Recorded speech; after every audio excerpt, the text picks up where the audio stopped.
Coming up next on Arizona Horizon, Congresswoman Yasmin Ansari joins us to discuss U.S. domestic policy regarding immigration enforcement and U.S. foreign policy on Greenland and Iran. Also tonight, what are the constitutional rights of protesters in light of Saturday's deadly shooting by ICE agents in Minnesota? And a new Arizona coalition aims to help high school students prepare for life after graduation. Those stories and more next on Arizona Horizon. Arizona Horizon is made possible by contributions from the Friends of Arizona PBS, members of your public television station. Good evening and welcome to Arizona Horizon. I'm Ted Simons. The fatal shooting of a protester by federal agents in Minnesota this weekend is resulting in a growing outcry against the tactics used by ICE and the Trump administration to crack down on immigration. Joining us now is Arizona Congresswoman Yasmin Ansari. It's good to have you in studio. Thank you so much for joining us. Thank you so much for having me. Let's just start with your thoughts, your initial thoughts on the incident over the weekend and what has happened since. Well, what we witnessed in Minnesota on Saturday, what America witnessed, was the murder and execution of a 37-year-old named Alex Preddy at the hands of the federal government, at the hands of ICE and CBP. It's devastating. I think what is equally appalling is the administration's immediate reaction that was filled with lies and propaganda. We saw the Department of Homeland Security Secretary Kristi Noem stand in front of the American people and ask us to not believe our own eyes in what we saw in the video, which was, again, a murder of this individual who was simply trying to help a woman who they had assaulted up. So it is devastating. We heard yesterday, the Democratic caucus heard from Governor Tim Walz directly, and he asked us to continue to share the truth about what's happening in Minnesota. I was on the ground there just after the murder of Renee Nicole Good. We heard from local law enforcement there who made clear that their work has been decimated by the ICE chaos. There's no trust left in law enforcement, and that is impacting their ability to keep communities safe. We heard from U.S. citizens who had been assaulted and detained by ICE.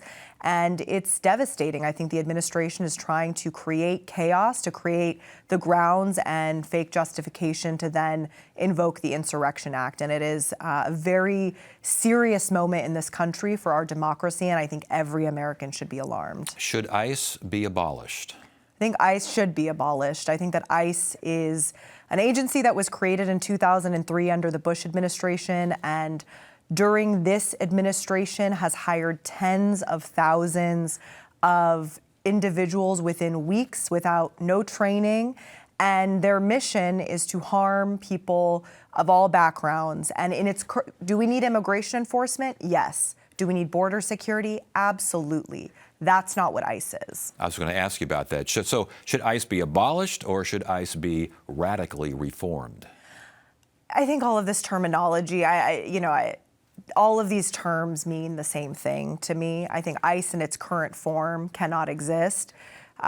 We have an administration who wiped out USAID without even thinking about the impacts that it would have, and now 600,000 people don't have, were died as a result of that. What I'm trying to say is there's nothing radical about changing up an agency when an administration comes to power. I think ICE in its current form has harmed so many people and should not exist, and we need a new form of immigration enforcement. You are going to introduce some bills. Have you introduced these bills to rein in ICE? Has this already happened, or is it going to happen? It's going to happen. Next week, we are introducing 3 bills to really try to rein in what's happening with ICE. The first bill is to eliminate the $170 billion that ICE was given and Department of Homeland Security was given through the Big Ugly Bill. That is what is allowing them to ramp up in this way, what's allowed them to hire thousands of new untrained people who have been creating chaos on our streets.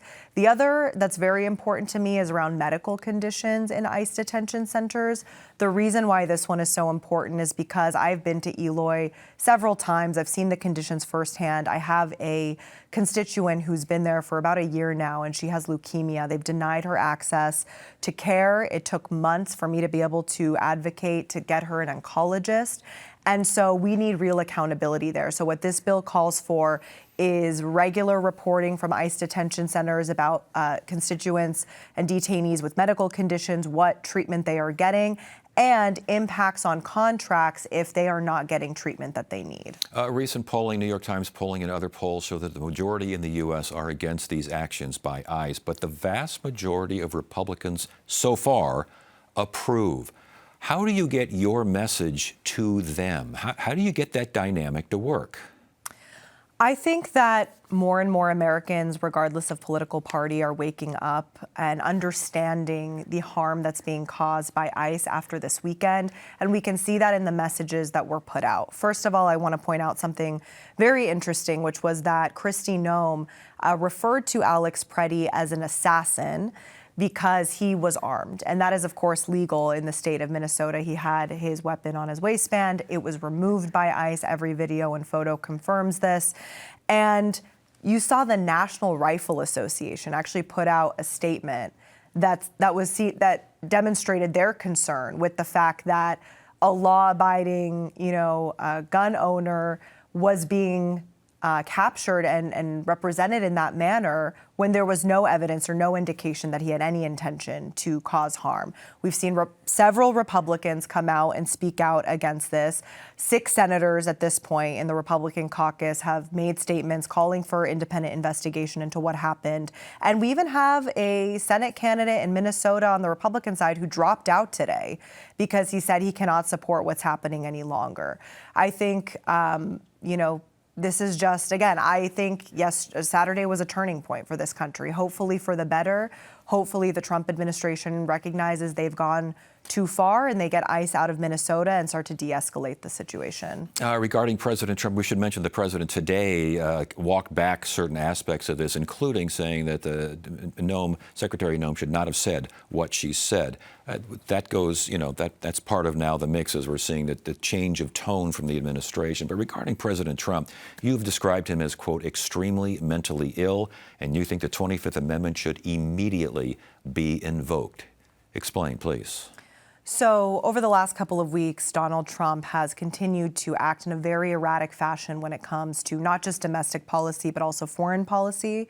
He, of course, had us on the brink of war with Europe over Greenland and went so far as to send a letter to the president of Norway that looked like it could have been written by a kindergartner, saying that because he was not awarded the Nobel Peace Prize and blame that on Norway, then that is why he's no longer pursuing peace and that we need to obtain or seize Greenland.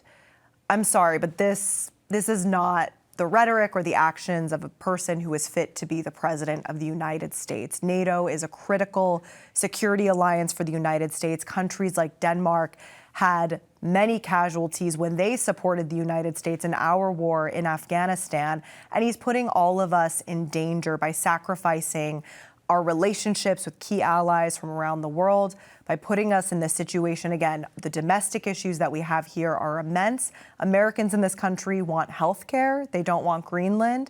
And to me, that means that he is unfit and he should not be the president of the United States. There are some folks in Iran, though, and you're of Iranian heritage here, who think that the United States did okay by going after the current administration there, the current leadership in Iran, could have done more, but appreciates the United States foreign policy in that direction. I know this is close to you. How do you feel about that? Well, so you're right in that there are many Iranians who want the United States to take action to support the Iranian people. And the reason for that desire stems from the fact that there's a brutal regime in Iran that is relentless in how they are willing to mass murder the population. According to the latest estimates from Harana, which is really the main credible human rights organization looking at the number of people who were killed by the regime during the last few weeks, they've confirmed over 5,000 people murdered. They're investigating 17,000 more deaths. So that means over 20,000 people were likely murdered by the regime. The Iranian people are struggling to overthrow their regime and feel that they can't do it without support. Now, here's what I'll say about what President Trump did. He took to, and this is when I talk about his erratic behavior, he took to social media. He proclaimed support for the Iranian people. He actually said, quote, help is on the way. That did give the encouragement of countless more people to go out on the streets and protest because they hate their government, rightly so. But then tens of thousands likely were slaughtered. And no help ever came.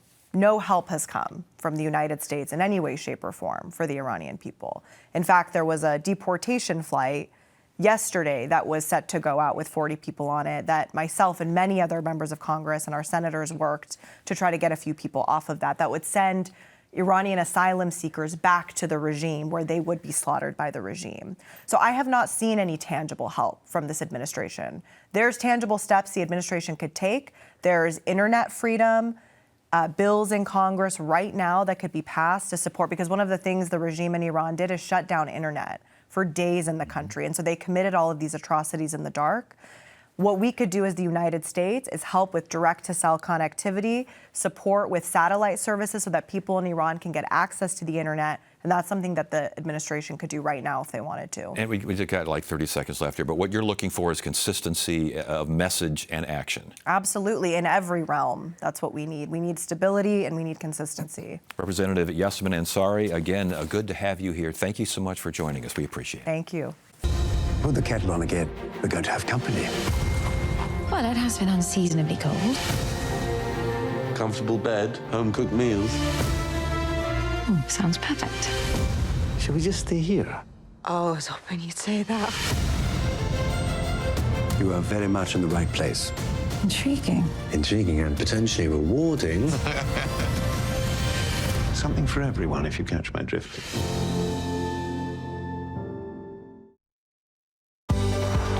In this episode, actor Lizzie Kaplan and comedian Hassan Minhaj uncover their roots. That is your great-grandfather arriving in the United States of America. Does this say he had $3? Yep. Have you ever seen that photo? No. They had elephants. That's awesome. That's really cool. I think it's cool. To know that we have a connection to that is pretty epic. That's crazy. I keep saying that, but it's crazy. It's crazy. Tuesday night at 7 on Arizona PBS.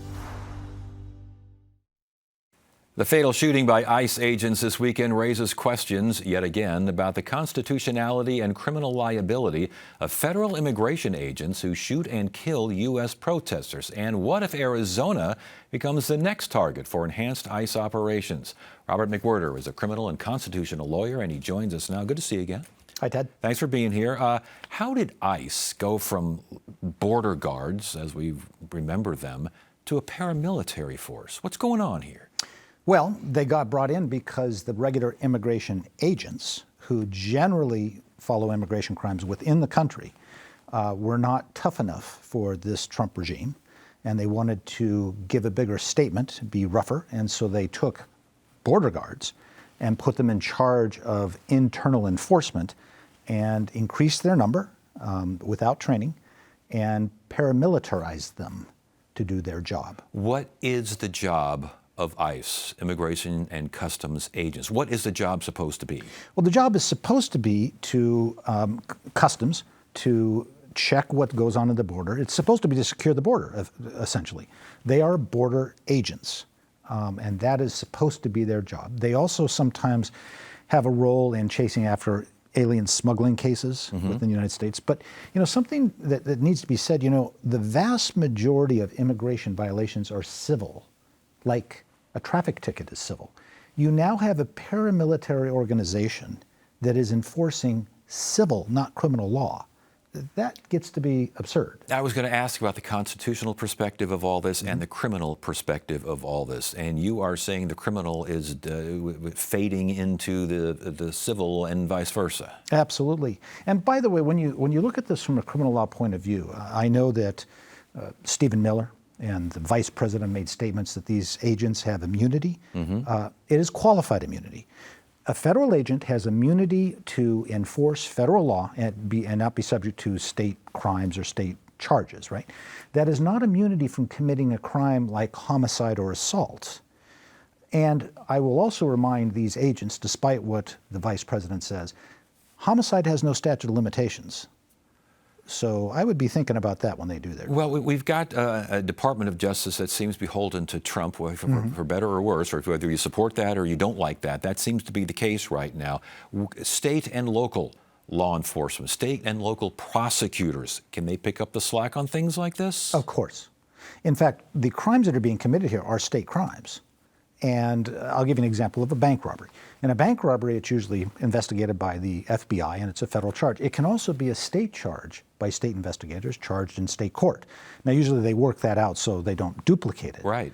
But both have jurisdiction here. And in fact, for the homicide committed of Alex Purdy, that is going to be a state crime of homicide, not a federal crime. So states can prosecute federal officials, correct? Correct, if they are working outside the scope of their duties, and committing a homicide is under the scope of nobody's federal duty. Is there any differentiation between Minnesota, what's happening in Minnesota, and Arizona in the sense of if all those folks, you know, the folks, the ICE agents, get transferred down here and we see the same kind of thing down here? State laws, the whole atmosphere, how different?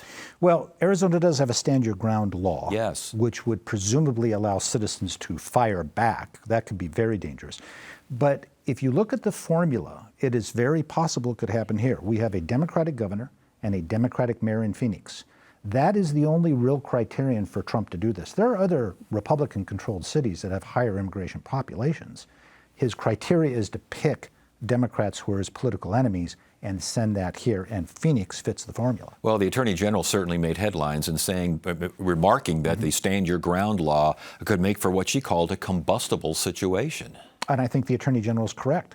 And don't forget, when they're talking about gun-holding protests, all of these people were lauding Kyle Rittenhouse, that young man who shot the 2 Black Lives Matter protesters, because he had a right to bear arms during a protest. And yet now they're turning on this man who was essentially executed by ICE in the back of the head after they disarmed him.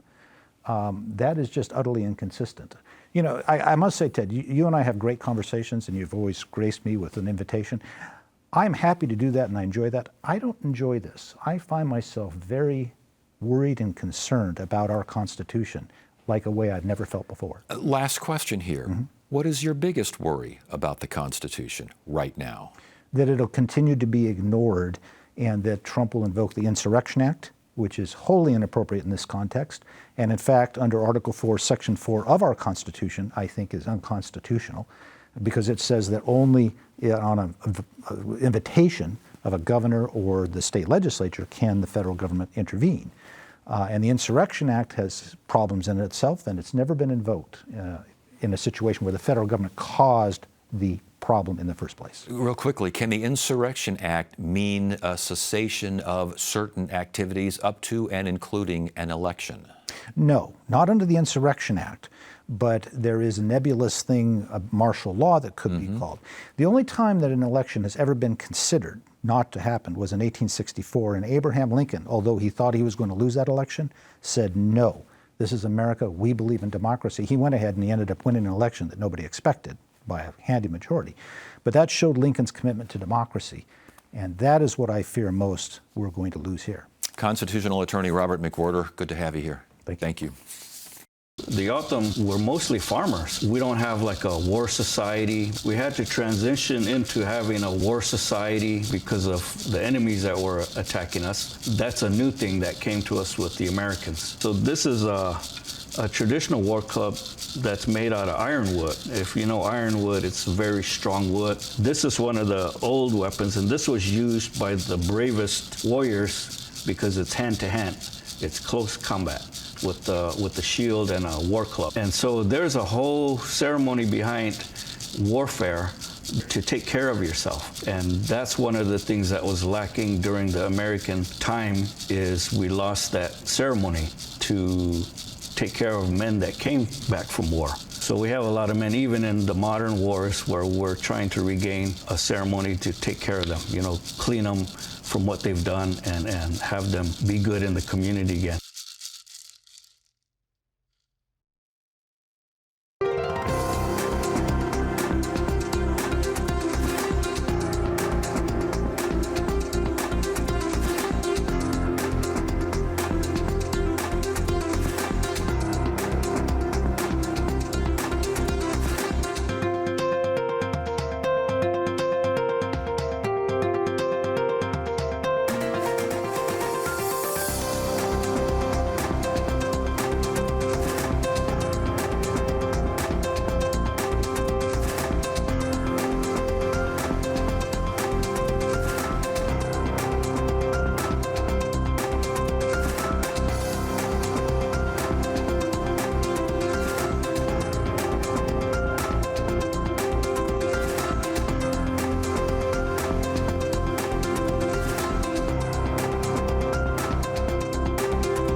A new statewide coalition of education, business, and government leaders is working to help high school students to realistically prepare for their futures. And to learn more, we welcome Chad Gestson. He's the executive director of NAU's Arizona Institute for Education and the Economy. Good to have you here. Yeah, thanks. Welcome for having me back. Yeah, good to have you back. State 48 graduate profiles, what we're talking about here. Yeah, that's what we're talking about. And let me tell you a little bit about it. First of all, what it's not is it's not the end of a journey. It's the beginning of something really important in Arizona. We were, just recently here on your show hearing about other things that might divide us and challenging things in society. But I'll tell you one thing that we've learned over the last couple of years that we don't have division on, and that's our children.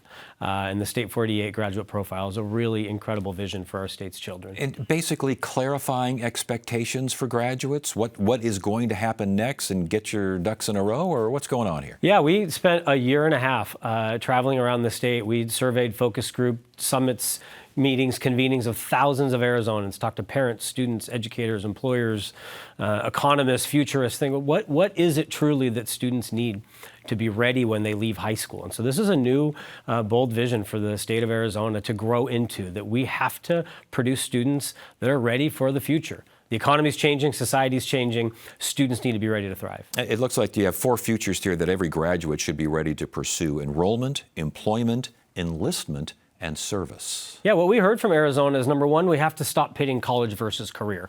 Both are really important. But we also heard that things like enlisting in the military, entering into a season of service, whether that's faith-based or nonprofit like AmeriCorps, Peace Corps, but also entrepreneurship. It's really incredibly important in society and the economy that students leave with an entrepreneurial mindset. Is that a kind of a different mindset than the education community in general has had over the years? I think the reality is that when we think about high school graduation requirements and how high school's been structured for nearly 100 years, that has not been the focus.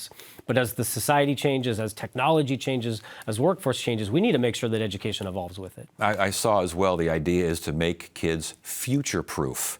Yeah, we hear all the time from business and industry, we need a future-proof economy. The only way we will get that is if we have future-proof graduates ready for what comes next. How to translate now this profile into practice? Yeah, so it's a multi-year journey ahead of us. What's going to happen, what you'll see take place from the nonprofit sector, early childhood, K-12, philanthropy, government, you'll start to see adoption and alignment to this State 48 graduate profile.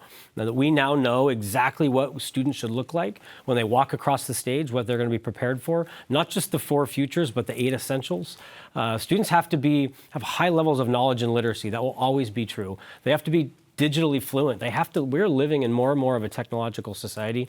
Students have to leave ready for that digital world. But also the durable skills and the human skills are critically important. So you'll start to see full alignment around eventually even having tough conversations about standards, assessment, graduation requirements. These are really difficult yet important conversations that Arizona must have in the coming years. How many of those conversations are going on right now, and where do schools fit in? Yeah, so we've built a massive statewide coalition now of over 200 organizations representing all 15 counties, early childhood, K-12, higher ed, business and industry, government, philanthropy, nonprofit sector, and a big part of that is the K-12 system. We have over 50 school districts, charter schools, private schools, micro schools, all engaged in this work. We know that this widespread change that needs to happen not just in K-12, but around K-12. And it's the coalition, obviously. We mentioned government leaders and civic leaders and such. But as far as the education leaders are concerned, you've got such a gamut in Arizona. You've got private schools, you've got charter schools, you've got home schools, you've got the traditional schools. How do you get all of these folks on board with this same profile? Well, the great news is everyone that you just mentioned is engaged in this coalition. As I said, districts, charters, CTEDs, private schools, micro schools, tribal schools. This is a unique opportunity for a unique coalition that represents rural, urban, suburban, indigenous, Republicans, Democrats, independents, all coming together to say, we have one thing in common, and that's the future of our children. And if we can get the future of our children right, we can get the future of Arizona right. Okay, in terms of practicality, how does this start? How does this begin? How does it grow and progress? What do we look for as far as results? Yeah, what you'll look for is you'll start to see adoption, endorsement, and alignment from early childhood agencies like First Things First, school districts across the state, and charter schools across the state. You'll see us presenting at the charter board and the state board to start a process process to really think about where Arizona's K-12 system needs to go. You'll also see the K-12 nonprofit sector that supports nonprofits like Arizona Educational Foundation, SciTech Institute, who we launched this profile in partnership with. But even things like Valley Leadership and the Arizona K-12 Center, you're going to start to see full alignment and involvement around all programming so that the state of Arizona points toward one thing, and that's the State 48 graduate profile. Real quickly, any pushback on this? No, because we're building this with Arizona for Arizona, a broad coalition from students all the way up to leaders in the economy. We're building this with Arizona for Arizona. All right, Chad Guestin, again, Arizona Institute for Education and the Economy up there at NAU. Good to see you again. Likewise, thank you. Thank you. And that is it for now. I'm Ted Simons. Thank you so much for joining us. You have a great evening.